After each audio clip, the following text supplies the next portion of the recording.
আমাদের গ্রামে কেউ রোজা রাখে না। রোজা রাখা তো দূরের কথা, এক ওয়াক্ত নামাজও কেউ পড়ে না। প্রতিদিন মুয়াজ্জিন রোজার রাতে সেহরি করার জন্য মসজিদে গিয়ে ডাকেন, কিন্তু কেউ কোনো সারা শব্দই দেয় না। তো মুয়াজ্জিন সাহেব হতাশ হয়ে আল্লাহর কাছে দোয়া চাইল, আল্লাহ, এই গ্রামে তো হেদায়েত নেই, আমি এখন কি করব?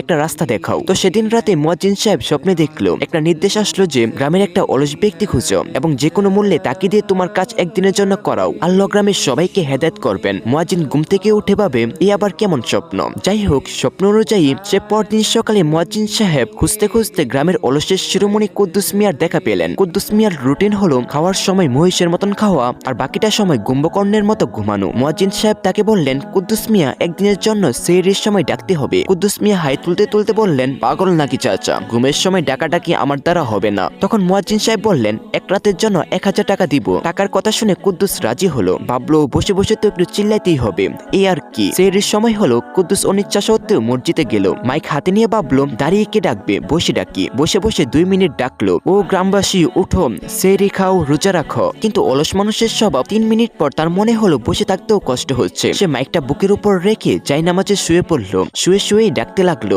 সেহরি খাওয়ার সময় আর মাত্র 3 মিনিট বাকি আছে, খাইলে খান, না খাইলে আজান দিলাম। ডাকতে ডাকতে কখন যে কুদ্দুস মিয়া গভীর ঘুমে তলিয়ে গেল সে নিজেও জানে না। গভীর ঘুমে তার হাতটা ফসকে যেতেই মাইকের ডগাটা ঠিক তার নাকের ফুটোর উপর গিয়ে ল্যান্ড করলো। ব্যাস, শুরু হয়ে গেল আসল খেলা। কুদ্দুসের নাক ডাকা এমনিতে 10 গ্রামের মানুষ জানে, কিন্তু মাইকে যখন তার আওয়াজ কানেক্ট হলো তখন মনে হলো গ্রামের উপর দিয়ে বোমারও বিমান চক্কর দিচ্ছে।